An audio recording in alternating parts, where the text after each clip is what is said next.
Moja kwa moja kwenye kurasa wa kwanza wa gazeti la leo, tunalo gazeti la The Standard. Katika ukurasa wa gazeti la The Standard, taarifa kuu ni kwamba Ruto Spanagal. Hicho ndicho kichwa ambacho mwandishi pamoja na wahariri wa gazeti la The Standard wamekiangazia asubuhi ya leo, kwamba Ruto Spanagal. Pale ndani mwandishi akaendelea kuandika akisema kwamba Psychophant, is ODM being repackaged as President William Ruto's 2027 campaign machine, as party chair Gladys Wanga openly drums up support for Ruto's re-election, seemingly at the expense of the party she leads. Insiders whisper of a high-stakes gamble that could trade the soul of the Orange Democratic Movement for a shot at the deputy presidency, with her monstrosity moving without breaks. It is only a matter of time before the Raila party faces its moment of reckoning. Mtazamaji wa ukurasa wa 6 pamoja na ukurasa wa 7 wa gazeti la The Standard, ambao leo umemwangazia huyo Gladys Wanga ambaye ni mwenyekiti wa chama cha ODM. Pale mwandishi ameandika pale chini akisema kwamba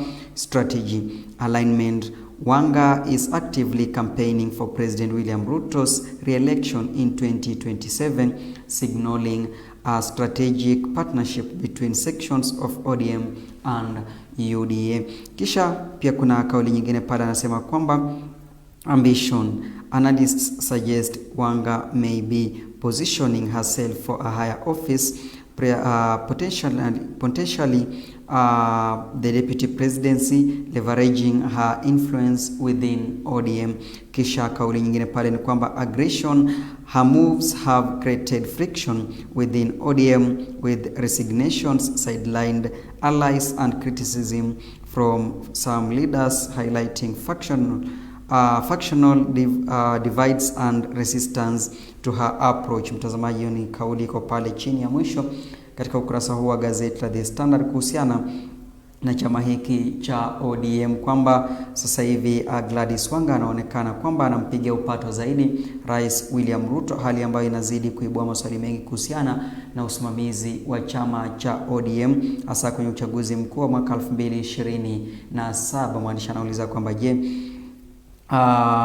chama cha ODM kinatumika kama njia moja ya kuweza kusaidia Rais William Ruto kurejea katika awamu ya pili ya uongozi wa taifa hili la Kenya? Kwa hivyo ni maswali ambayo mwandishi ameuliza pale ambapo anasema kwamba huyu mwenyekiti wa chama cha ODM Gladys Wanga amekuwa akionekana akijaribu kumpigia kampeni Rais William Ruto kuhakikisha kwamba anarejea serikalini kwenye uchaguzi mkuu wa mwaka ujao. Hebu tutazame ukurasa wa 6 pamoja na ukurasa wa 7 wa gazeti hili la The Standard, tuone kwamba labda mwandishi ameandika nini ndani ya kurasa hizo. Katika ukurasa wa 6 wa gazeti la The Standard ni taarifa hii ambayo iko mbele ya ukurasa huu wa gazeti la The Standard yenye kichwa kwamba Ruto's Spanagal.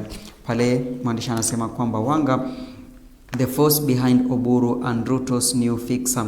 The ODM chairperson has come out to openly campaign for President Ruto's re-election. Analysts say the Homa Bay governor could be eyeing the running mate position in 2027. Pale mwandishi ameendelea kuandika akisema kuwa ODM chairperson Gladys Wanga is a woman on a mission. She is determined to ensure that the Orange Democratic Movement ODM works with the United Democratic Alliance UDA to secure President William Ruto's re-election in next year's general election. In her mission, the Homa Bay governor has at times appeared uncompromising, showing little regard for the potential repercussions her approach may have on Raila Odinga's 20-year-old party.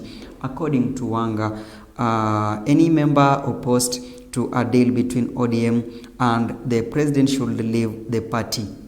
Kisha kuna kauli pale imewekwa na mwandishi wa gazeti hili la The Standard akisema kwamba ODM will in 2027 either form the government or be part of a coalition government. Hiyo ni kauli yake Gladys Wanga ambaye ni gavana wa kaunti ya Homa Bay. Pale mwandishi anaelezea zaidi kuhusiana na kauli hiyo yake Gladys Wanga kwamba yeyote ambaye haendani na matakwa ya chama cha ODM basi akiwa na vema anaweza ondoka ndani ya chama hicho au ashirikiane na yale matakwa ambayo yanahimizwa ndani ya chama cha ODM kuhusiana na kushirikiana na chama kilicho mamlakani, chama cha UDA. Kwa hivyo ni taarifa iko pale kwenye ukurasa huu wa 6 wa gazeti la The Standard. Iwapo utanunua gazeti hili basi utaendelea kuisoma taarifa hiyo kiundani zaidi kuhusiana na kile ambacho kinaendelea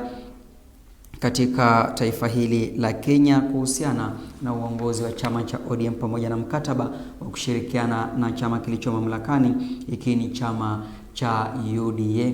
Ndipo utaweza kufafanua zaidi au kupata mengi zaidi kuhusiana na hiki kichwa cha Ruto's Spanagal.